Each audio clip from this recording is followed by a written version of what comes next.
glass of wine. I'll put mine at the same time. It's midnight over here. Over there it's only 9. Let us reminisce how the time into that flight. Still remember our first kiss. Lately it's been on my mind. It's been a long time, but I still got love for you. And that won't never change. Same old thing. They say it never rains in Southern California, but it's pouring in the bay. San Jose, girl, I know we tried to tell ourselves those lies, like we can make it work. But this wasn't cursed again, so we go our separate ways. Maybe speak on holiday, and now you got a son. Hey, what's up, everybody? This is Candace Yvette, and I am back with another video. Okay, this one coming to us out of the California area. Okay, now before I get started, I know shout out to Ruby. Ruby asked me if I was going to be covering the recent school shooting that took place in Texas, and the only thing I had to say about that right now is I'm still registering. Okay. I haven't registered what happened in Texas right now. What happened in Texas is not only traumatizing to me, but like I have a daughter. I have a first grader. Okay, around the age of those children. Okay, and I'm a homeschooling mother. My oldest child is homeschooled, and the youngest, she wanted to be around other children, and my children are 10 years apart. Okay, they're 10 years apart, so they're in two different age ranges. I have a teenager and I have a first grader, and they really don't have much in common. They do things with each other, but they really don't have much in common. Okay, so when this tragedy happened, like again, Ruby asked me if I would cover it. I said I may, and it's not because I don't care, but it's because one, like I'm still registering, just like the Buffalo, New York experience or shooting that happened. I was still registering that. That has caused me to have some anxiety. Okay. What I don't say is like even when I go to the grocery stores, like I stay in a predominantly um, people of no color community. And so even when I go to the grocery store, y'all, I'm starting to go to the grocery store at hours. So it's a lot of stuff that I deal with, not only covering the missing and murder cases on this channel, but dealing with the current climate of just what the world we live in. Okay. And then not only that, but from what I'm hearing, shout out to Olivia, the Oracle. But from what I'm hearing, there has been almost 30 school shootings this year alone. 30, y'all. You can't go to the church. You can't go down to the schoolhouse. You cannot do any of that without somebody mental and deranged and demonic coming up in there. And because they got a warped mentality of how the world is, they want to pop up everybody. They want to unlive everybody. I'm just thankful in this case that they didn't let him even see the courthouse. Okay, so that message is personally for Ruby and any of my other viewers who, you're wondering why you just seeing those, like both shootings, both incidents, the Buffalo, New York incident and the Texas incident. If you're wondering why you're just seeing it on the community tab and not on my channel, that's why, because I'm still processing that, y'all. Okay, but without further ado, again, I have the mother of Naya Jingles on. I'm going to bring her up. And when she comes up, I just want her to tell us about the circumstances of her daughter's case. You all remember to be respectful. Okay. I do not condone disrespectful messages towards the families or victims or people who are missing on this channel. I don't condone it. There's a better way we can all go about things. I don't condone insults or any of that. Okay. So if you have a question or if you have something that you want to ask and the live has already came and went, you can always get in the email and ask me later. Okay. I will ask Miss Jingles later. But if it's something more specific towards the case and it's something that the police or anybody has told her not to speak of, then I have already advised her myself not to speak on it. Okay. If it's going to do something to hinder the case and her getting her daughter home, I have advised her already. If the police told you not to speak on it, do not speak on it. So without any further ado, I am going to let her come on live. She's going to talk to us about the case, and I am going to go on mute. How you doing this afternoon? I've been doing better, but thank you so much for allowing me to come on and speak Mm-hmm. about my daughter today. I really appreciate and thank you for what you're doing out there for missing and exploited African American women. Thank you. I appreciate your gratitude, but like I said earlier, Miss Jingles, I feel like as a community, we should already be doing this for each other. You know, this should be bred into all of us. It should already be in all of us.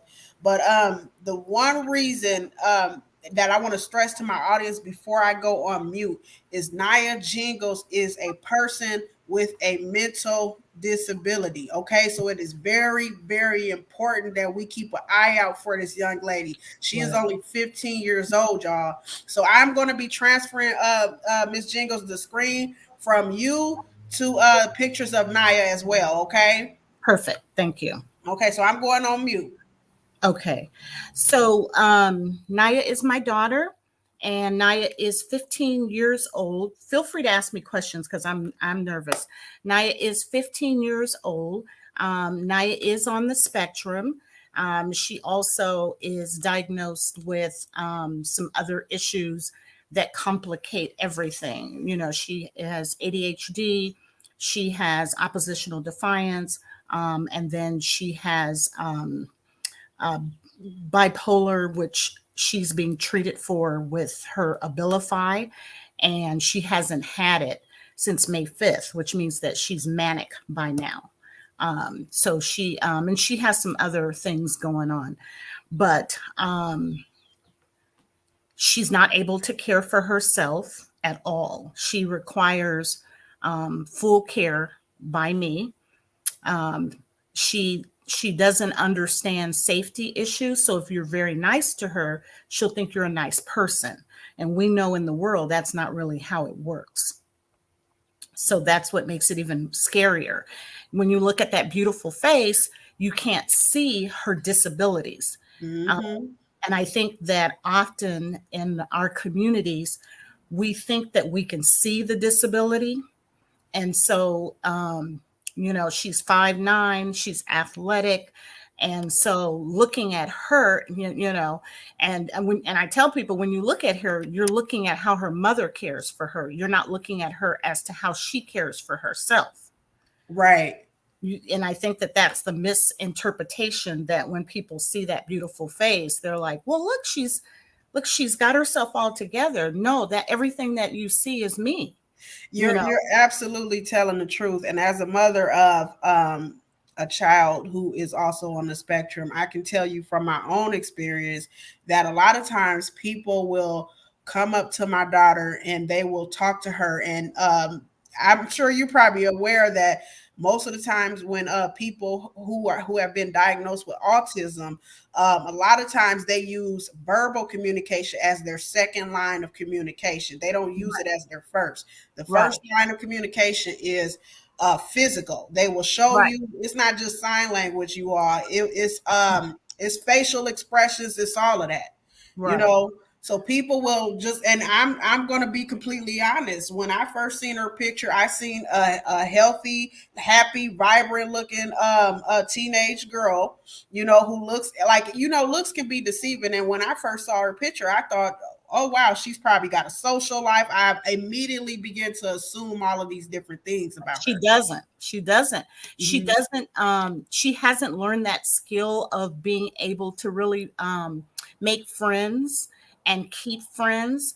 So she doesn't have any friends Mhm. outside of the kids that attend. I own a private K-12 private school in Long Beach. It's a science, technology, engineering, and mathematics academy. Oh, So, wow. so what you see is a manifestation of her having a mother who's a master Who teacher cares? Yes. and who loves her. Mhm. So I adopted her at the age of 3.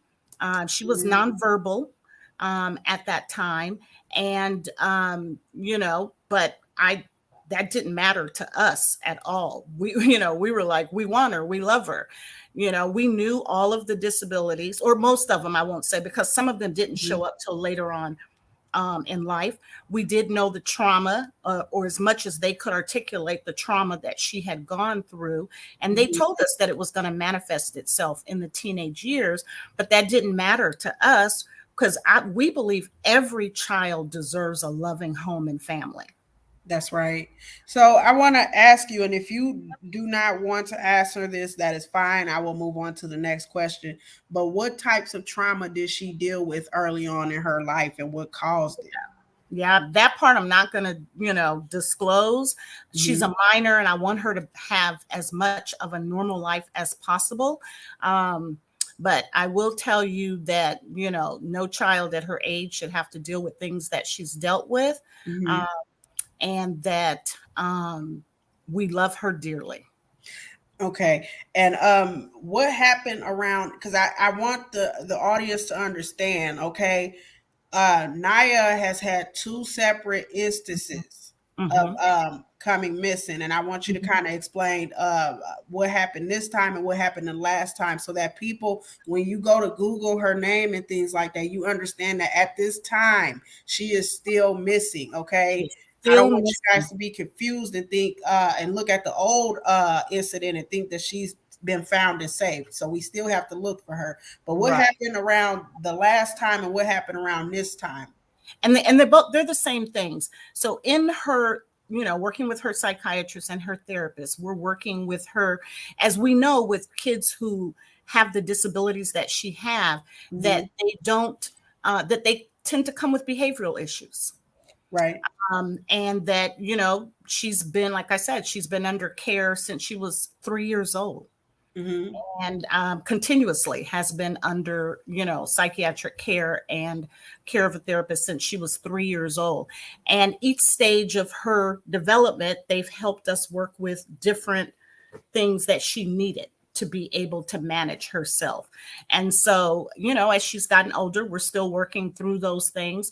And we know that kids on the spectrum don't often manage their frustration very well, which doesn't make them bad kids. They just don't manage their frustration very well. And she's one of those typical ones that doesn't manage Hmm. her frustration, very well. You have to look at alternatives to, giving them structure and discipline. And, some people might say that, and have said to me, I've been too lenient on her all these years. But I say no, because I said that she has to be managed and talked to differently. I've had, Yes, and that's this true. I've had Hmm. people come to me and say, "Oh, and this is not funny, but oh, you're not a black mother. That's not how the black mama does it." And I say, "But now I can't be managed like that." You know? Right. Right. Um, And a lot of times when I think people say that, they're referring to a stereotype. mhm. They're referring to a stereotype, and they think that all black parents or African American parents, we, like, for example, when it comes to discipline, what does your mind immediately think of? Corporal punishment. Mhm. When like, I've learned from my oldest child is ADHD, and I've Okay. learned from him, and he's 16 now and everything, and he's fine, but they learn differently. People with mental disabilities, they interpret things differently, and you have to be careful with them, because especially if it's somebody and they're a little older, because of and it's sad to say it, but I have to say it because I have to educate my audience. um People with mental disabilities are at high risk for being taken advantage of. Okay. Right. So when Right. you deal with them the way we would, and I hate to call us normal because we're not normal, everybody has their quirk, but Mhm. the things that we interpret and like we can, like, for example, if somebody does something to us, we can probably just shrug it off and, we're able to emphasize and say, oh, well, maybe that person is having a bad day. When you do it Right. to somebody with a mental disability, they interpret it, and what you see with how they respond could be a sign of the trauma that they've already went through. Like, for example, I had a client who had a mental disability, and she did not like taking showers or baths. Now, to Right. the rest of the staff who were new and didn't have experience, she was doing, I hate the term bad behavior, because I'm behaving just by sitting here talking, I am behaving. But they thought, okay, well, she's having a bad behavior because she does not want to take care of her personal hygiene. What they Right. didn't know was that this young lady had S-word abuse done to her in her childhood. Right. And the bathroom, she associated the bathroom and showers with that abuse. So you have to deal with them with kid Yes. gloves. Right. Mm-hmm. So that's the case. You have to deal with them with kid gloves, but at the same time, you're still trying to balance that. You have a child who has the developmental, challenges, but at the same time, they're a teenager too. Mm-hmm. So Yes. I use the term, teenager on steroids, because a typical 15-year-old teenager understands safety. Yes. My daughter does not understand safety. So there's times where I have to be that safety monitor for her. Like, well, why is she? Naya has a 24-hour nanny. Mm-hmm. So I know I've read comments of people like, well, you guys must not be watching her, taking care of her. My daughter has a 24-hour nanny, and that particular day, the nanny was here, Mm-hmm. and she was having one of her tantrums, because I had told her that she was going to be on restriction for misbehaving. Mm-hmm. And she was like, nope, I'm not going to be on restriction. that, Yeah. was that was her response to me. Nope, I'm not going to be on restriction. Mm-hmm. Um, and it resulted in her storming off and us trying to, get her back in. Come on back in. No, this is going to be okay. And, the Mm-hmm. nanny's out there trying to get her back in. I Mm-hmm. actually have her baby brother also, who is not as high, who's on the spectrum, but he's not as high functioning as Naya is. Mm-hmm. And so he requires round the clock care. So while I'm taking care of the younger brother, the nanny's helping me also, like, come on, Naya, come on. And then she just took off running, you know, Mm-hmm. and then we called the police to get him back, but they took forever to get here. And now she's been gone. I don't think that her intent was I'm running away from home, Mm-hmm. but You probably just didn't want to deal with the punishment. she didn't want the restriction. She did not. Right. She was like, nope, I'm not on restriction. I'm like, oh, you are. Yeah, you're on restriction. Mm-hmm. That's not okay. You can't behave in that manner, Mm-hmm. So, and that was what happened the first time as well. Both of the times was her not wanting to be on restriction, because that's her consequences when she misbehaves. Right. We put her on restriction. Right. You're on punishment, and the punishment basically is you don't watch television.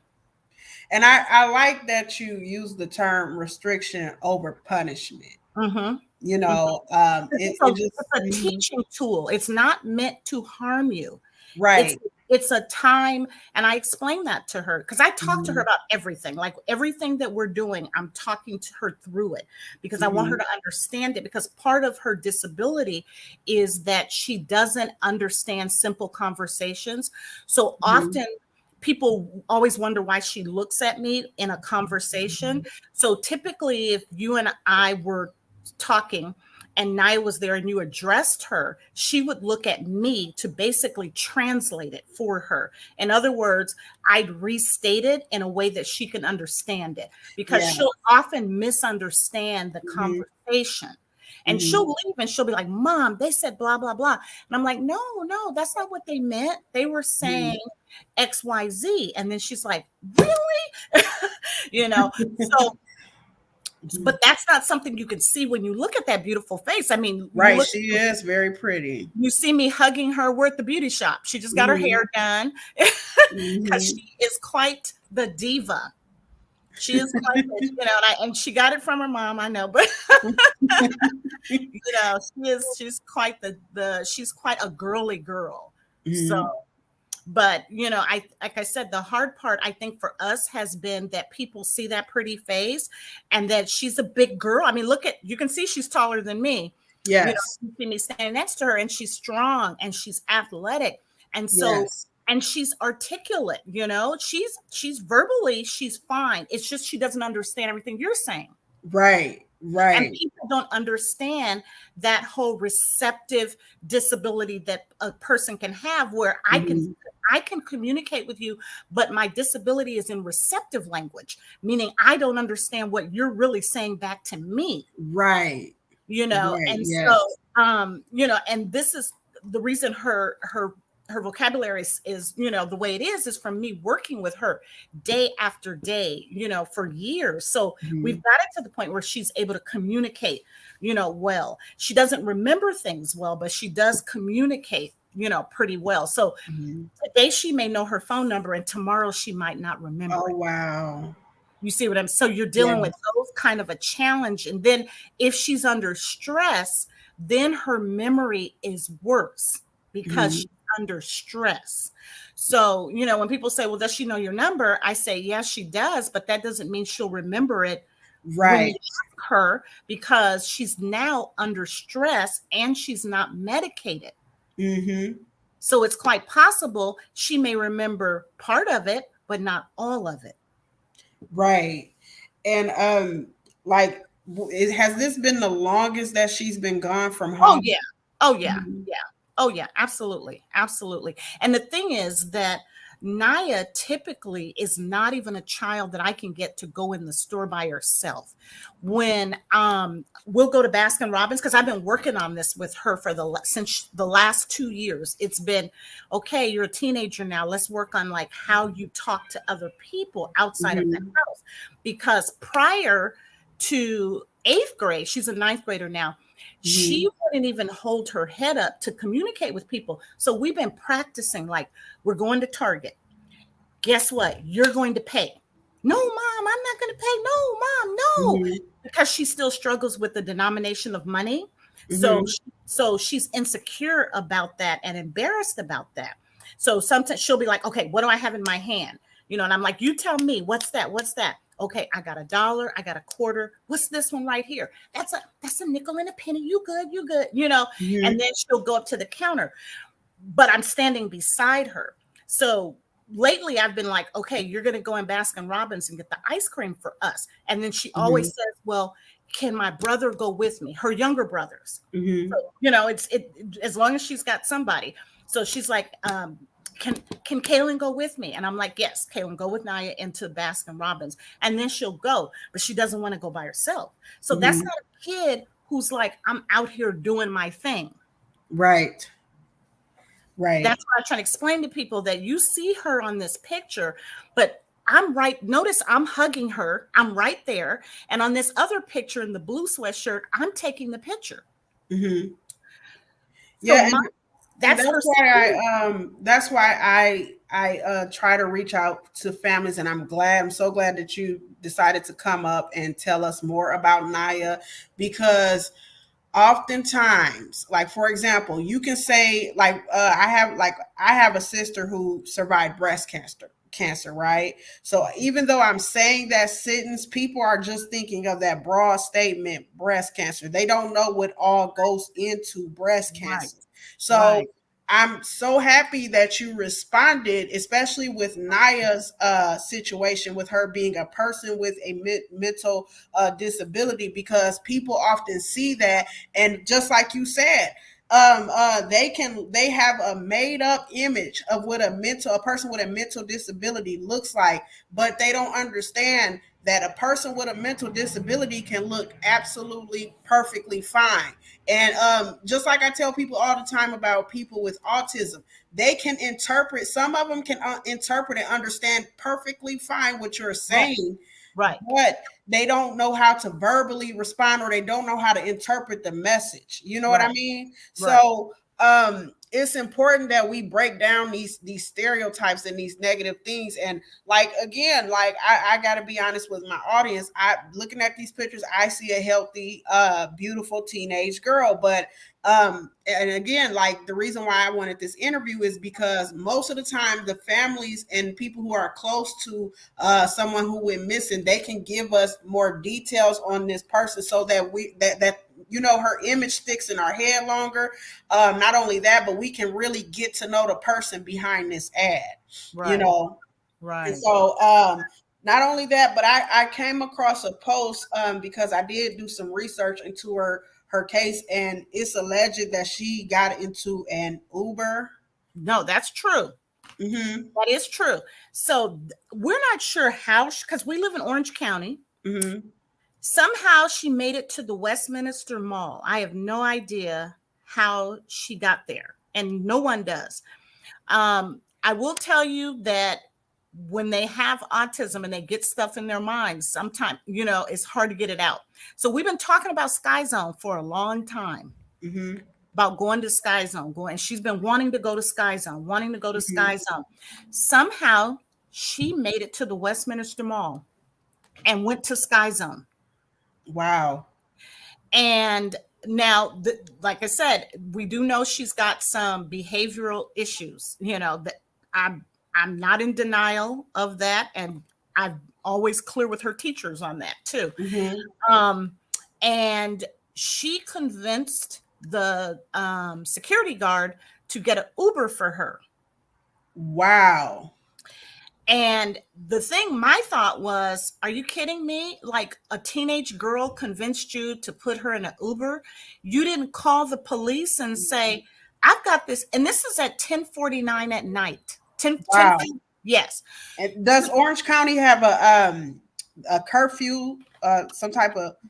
Mm, I don't know, because we haven't lived in Orange County for long. I'm from Long Beach. okay. And so we moved here just before COVID. So we haven't lived here very long, and we're not really that familiar with Orange County other than Oh, shopping. okay. Other than shopping, Naya and I are avid shoppers. Mm-hmm. We're from Long Beach. So she convinced them to, she initially went into Sky Zone and asked them to get her an Uber. And the girls in Sky Zone were smart. They were like, no, you can use our telephone, but we're not going to get you an Uber. Mm-hmm. So they told her, if you want one, you can ask those security guards outside. So the mall security guard, I guess, and she fibbed. They asked her how old she was. This is true. And she did not tell her true age. Wow. She did not. And so they got her an Uber, and the Uber was supposed to be, she remembered which is interesting, because Mm-hmm. a couple weeks before that, I had been trying to teach her my work address, and she kept forgetting it, and she kept forgetting it. Mm-hmm. And she remembered my work address, and she gave the Uber driver my work address, Mm-hmm. which Wow. is my school in Long Beach. Uh-huh. And supposedly, the Uber driver drove her to Long Beach and left her there in the dark at a closed up building at 10:49. Oh And, my goodness. and Wow. that's now, the thing is, though, the police haven't talked to the Uber driver. So technically, the only person that saw her was the mall security guard. He said he stood there while she got in the car. Does the Sky Zone have any cameras around the Mhm. building? Do they Yes. have any footage of her or that car? They don't have the car. They have a picture of her standing in Sky Zone Mm-hmm. talking to the staff. And we have it. We looked at it. That's definitely her in the still shot talking to one of the ladies in Sky Zone. And that's the last picture that we have. And you know what I'm also wondering, Miss Jingles? Mhm. Because these police officers, these departments, one, they can get subpoenas. They can subpoena, they subpoena organizations like Facebook. So Mhm, they I'm did. pretty sure they did. They subpoenaed They, Uber. No, they subpoenaed Snapchat and Instagram and checked her, because they said, because at first they were thinking it was planned, because they were like, oh, she must have had this plan and she ran away with somebody. And I said, Mhm. nope. I said she did not have it planned. She had a tantrum Right. and she stormed out the door. I said, she by no stretch did she, first of all, she didn't even have that wherewithal to be planning stuff. Everything with Mhm. her is impulsive, Mhm. which is, part of her disability. She's very Right. impulsive, Mhm. which is why we have the nanny here. Mhm. So I said, nope. She was tantruming and she was storming out, and we were trying to get her back, in the house and everything. So once they subpoenaed her Instagram and her Snapchat, they were able to see that nope, she has had no conversations ever with anybody about, oh, I'm coming to visit you. Like, there's no conversations like that of her ever telling people I'm coming to visit you, or let's meet up here, or anything like that, which I told them. Mhm. I said, she may say some crazy stuff on, on Instagram and Snapchat, but it's never anything like that. It's not, come Right. on, it's never, I'm coming to meet you, or you're coming to meet me, or we're planning this kind of stuff. No. And And they were just able to see that that was not the case. And just to let people in the audience know, if you are not familiar with not only autism, but people with ADHD, people with ADHD can be very impulsive and they can be very forgetful. It's not about, because Extremely ADHD, forgetful. it gets a bad stereotype lingering around ADHD too. And a lot of people just think, oh, they're just very, very hyper. No, it's a No, lot of stuff that comes no. with people with ADHD. So Okay. that's one of my specialties, actually. Mm-hmm. Children with disabilities is actually my specialty. Uh-huh. And so my school, that's what we actually work with, kids who slip through the cracks. So with ADHD, the big challenge with them is what's called executive functioning. Mm-hmm. And one of the executive functioning challenges that is very typical of ADHD is weak working memory, which Yes. means that those students or adults really struggle with their memory. And so they may know something today and won't know it tomorrow. And Yes. then it may pop up later on, which is very typical of how I said that I was working with her on the address, because I was always like, if you get Mm-hmm. lost, you need to know the address. And she couldn't remember it. And then one day she got it, and then I asked her the next day, and she was like, wait, it's 33, but so that's very typical with kids who have or even adults. So they tend to write everything down, adults. But so yeah, so struggling with her working memory has always been an issue of her struggling. In preschool, they would always fuss with us because they didn't understand disability. Mm-hmm. And they would say, oh, you guys need to work with Naya. She doesn't know her alphabet. What they didn't know is working with her to try to remember those alphabet. And she just Mm-hmm. couldn't remember them. She couldn't remember them until she was almost 6. Mm-hmm. And but their thought process is, you must not be working with her. And I'm like, no, you don't understand. Ask her.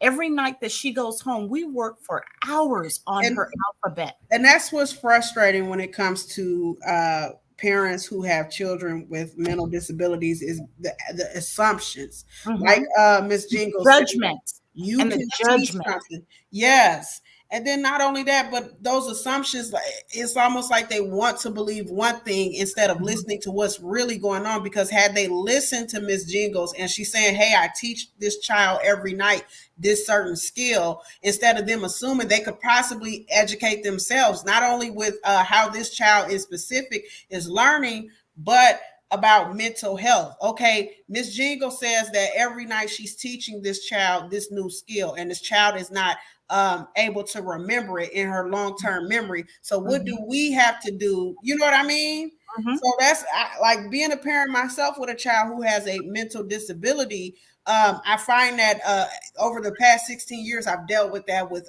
teachers, with daycare workers, child care, and Mhm. all. But I'm And I'm wondering, dealing with that with, psychiatrists as well, with me yes. saying to them that, you know what, because I saw a huge change when she was 13. And then Mm-hmm. we saw another huge change in March when she turned 15. And we tried to, at least I did, tried to articulate this to the psychiatrist. And they look at her pretty face and they're like, oh no, Miss Jingles. I'm like, look, this is happening with her. This never happened before. This is happening. I need help with this. And they're Mm-hmm. dismissive because they see her sitting like this and that beautiful face, and they don't know that. Exactly. And Yep. so as a result, she's not, it's been hard to get the right treatment for her. Yeah, I definitely believe that, and I can agree with that. That's why I tell people all of the time, like in my personal life, and I'm going to start telling people on this channel as well. It's good that we have those people who have degrees in certain fields or whatever, but the best kind of education is experience. Okay, is experience. You can have a whole MD, and the MD is a medical doctor.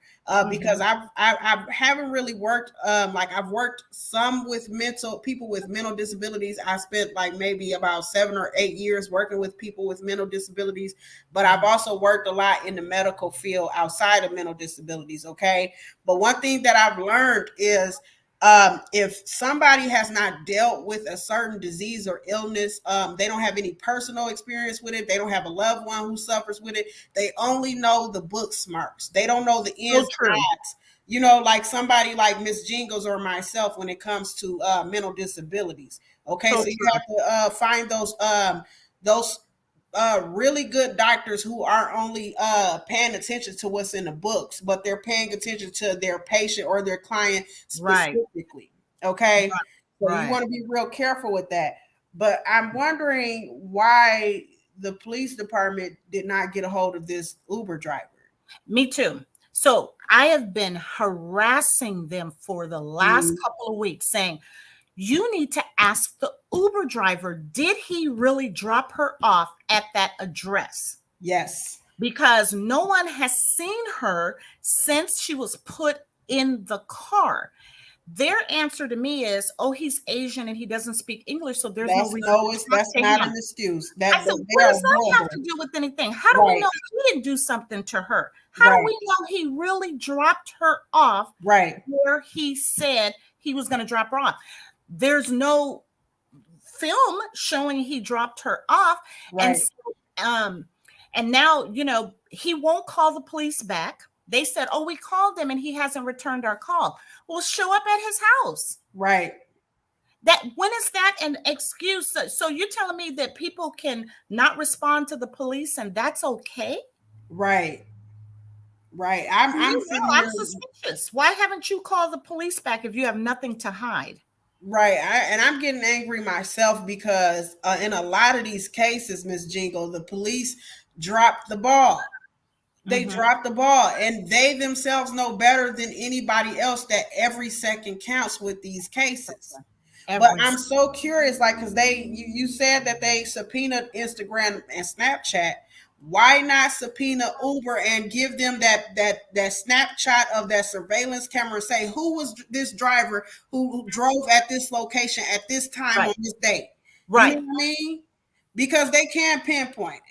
We were able to get the driver's name. Mhm.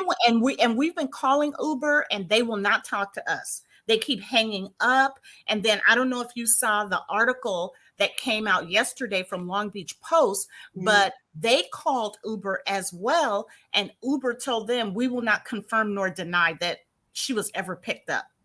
Mm. So, then their other comment was, well, there's no way she could have done it herself because you have to be 18 in order to sign up for Uber, to get set up an account. And when we went and we talked to the security guard that actually put her in the car, and Mhm. he said, oh, they disabled my account for me putting her in the car. Yes, because you guys were not supposed to put a 15. I don't care how old she said she is. Look at her face. She has a Right. baby face. You know she's a teenager when you look at her. There's Or no way. ask more questions, y'all. Please. Like when No. somebody's asking you to do something on their behalf, ask more questions. Press them. And guess this. Especially He Mhm. did, and he still didn't ignore the red signs. The security guard said, "Oh, I asked her for her ID and she says she don't have one. I asked her for her cell phone, that she should call on her cell phone, and she said her cell phone is dead." Of course, number one, she doesn't have a cell phone. Mm-hmm. Number two, she didn't have any ID on her because she was tantruming. She wasn't like, "Oh, I'm getting my, I'm getting my stuff and I'm moving out of here." She was tantruming. So she just walked out. But the thing is, you're telling me that she told you she has no ID, no cell phone that she can use, and you believe that, and you still put her in an Uber? None of that, as a Right. security guard, threw up any red flags for you? Right. And you're a security guard. I want to specify that to the audience. He was a security guard. They're trained to look for red flags and stuff. So Red that's what flag. makes this even more frustrating, is That's what. because you didn't press. And I'm going to say this because we can look at Naya specifically and see that this is a baby, y'all. This is a young girl. We can look at her, but I am going to say, having worked with as many teenagers as I have, I used to work with this teenager who looked like a full grown man. He was built like a linebacker, and he would go into, he had a problem with alcoholism early on. He didn't look like a teen, and they never carded him. He had a beard and all. He was built like a linebacker, and that's why I'm saying, like, we can't always go off looks, but when somebody is asking you or talking to you about something and it's odd, you have to keep pressing, because something is behind that odd or weird situation. People don't do things for no reason. Right. It may seem like it, but you have to keep pressing, especially in this situation. Like, why would you get somebody a Uber under your name, which you're fully responsible for, and you're not pressing them as to why they can't do it themselves? Even if, because Ms. Jingles said earlier that she fibbed about her age. She didn't tell them that she was underage and all. Right. Okay. Right. So my first question, had I been the security guard, is why can't you do it yourself? Why can't you make your own account? Right. And here's the other thing. He said she told him, "I've been walking for 2 days." Wow. And that didn't ring a bell. And that didn't ring a bell for you? Right. And it wasn't 2 days, but she had lost track of time in her mind. It was the next day. But in her mind, she thought it was 2 days. Right. And see, that's frustrating, because, like, okay, we know that she had a lapse in time mentally, but just the fact that she told this man, and he wasn't any the wiser, but she told him, "I've been walking for 2 days." I would have started to question her. Why have you been walking for 2 days? Because that's odd, for somebody just out of the blue to say that. And you let that go by. And she told him that her parents were, he said, "Well, where's your parents?" She said, "In Vegas," or something like that. Again, that's why I said this Uber, they have dropped the ball. The police department have dropped the ball, and the security guard, because if you're wise enough to look at this young lady and say, okay, and ask her about her parents, you should be wise enough to say, you know what, it's late. Like, I don't know if they have a curfew, but even still, if it's 10 or 11 some odd at night, it's late. I can tell you're a child. The first people I'm going to call is the police, because, right. So I said 2 men, and you both let a child get in your car.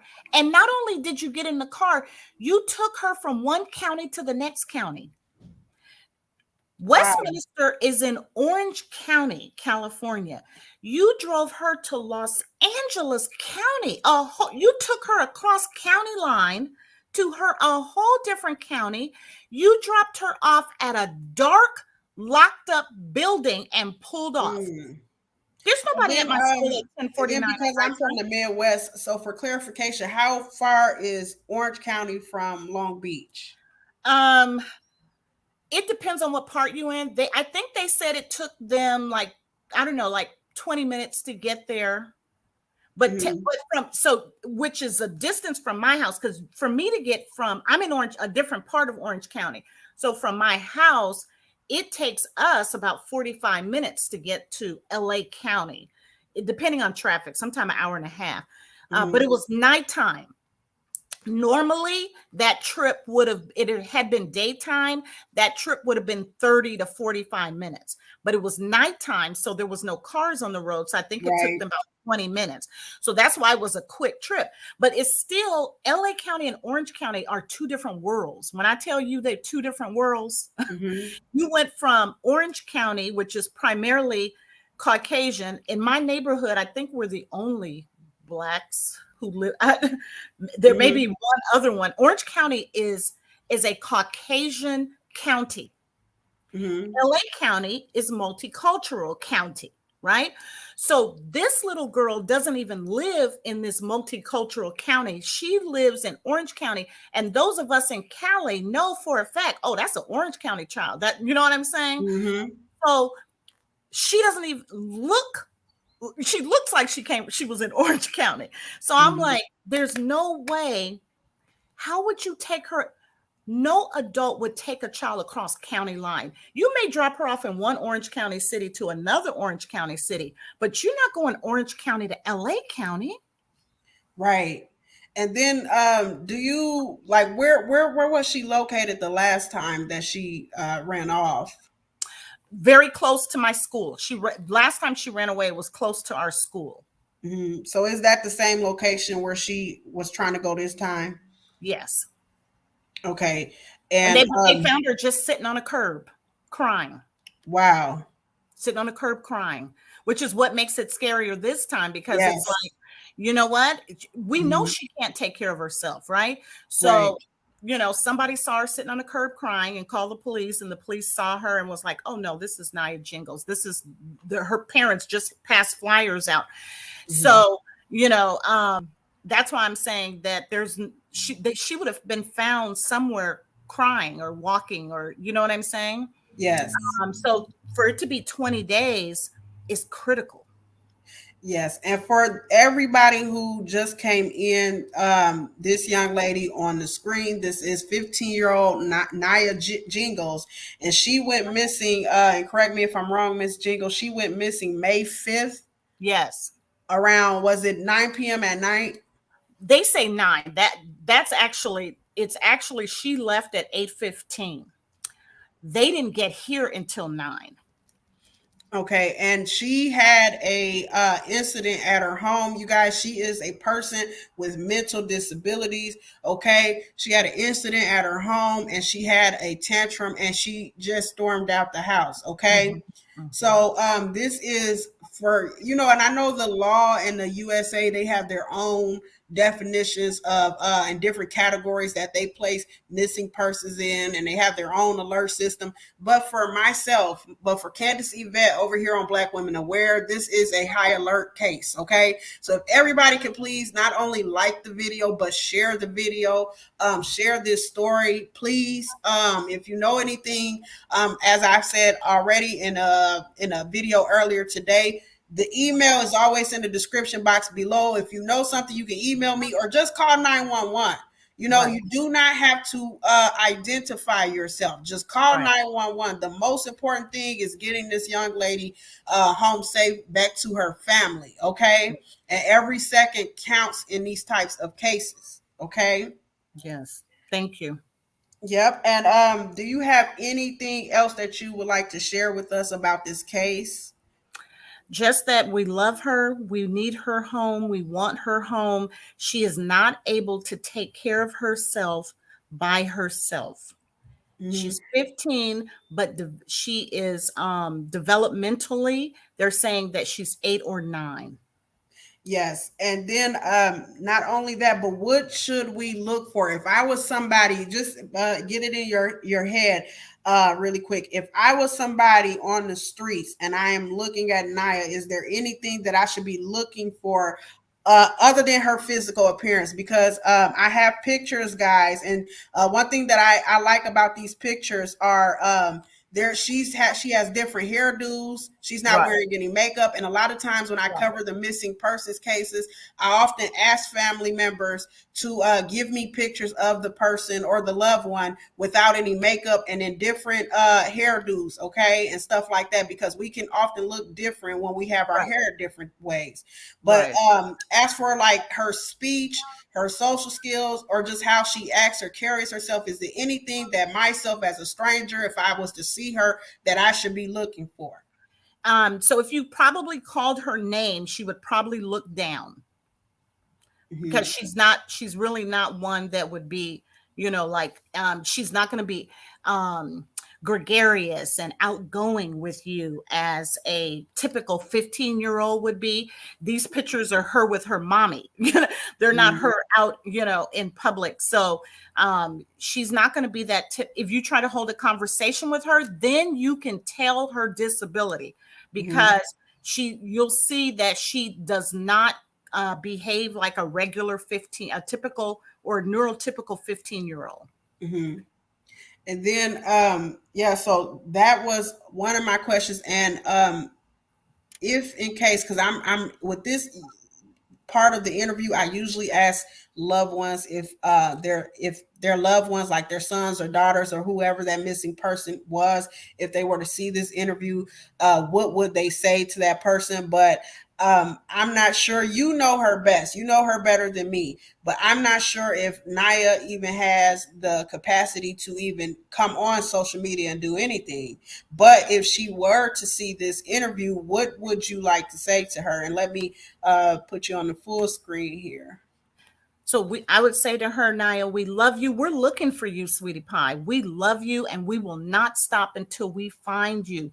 Try to get to a phone and call for help, but we are coming to get you. We love you. Thank you. Okay. And the police department we call, I'm gonna pull that number up. But if Miss Jingles, if you already have it up, you can go ahead and I say it. don't know let me look for it. It's the Okay, I Orange have it. I have Sheriff. it. Okay. So Orange the County orange. Sheriff. I'm sorry. What you say? Oh, I was just saying it's the Orange County Sheriff Department. Yes, ma'am. So, audience, if you happen to see Naya, okay, please take it seriously. Try to get her to stay with you or stay with her. Call the local authorities. Always, you can always call 911. But the Yes. Orange County, California Sheriff's number is area code 714-647-7000. That number again is area code 714-647-7000.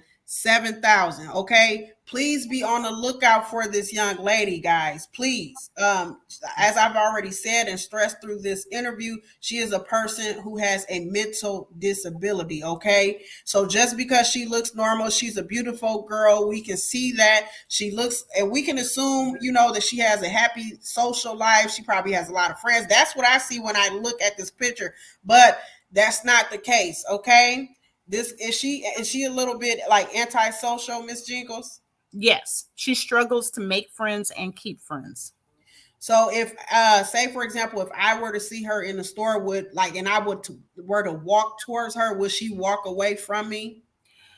She probably wouldn't walk away, but she wouldn't look at you and she wouldn't engage you. Okay, so make sure you all take into account everything that Miss Jingles said. Miss Jingles, you are in our thoughts and prayers, and we are Thank you. going to push this case. And if there's anything else that you want to share, just hit my email and we can set up another interview. Any new facts or anything like that that the police are allowing you to speak about, because I know in some of these cases the police aren't always willing to allow families to give certain information because it can hinder the investigation. But if there's anything else, my email, you have that, you have my number. Feel free to give me a call whenever. To everybody else, remember what I always say at the end of every video: be safe, be alert, be aware. This is Candace Yvette. This is Mrs. Jingles, and we are signing off. Thank you. Thank you.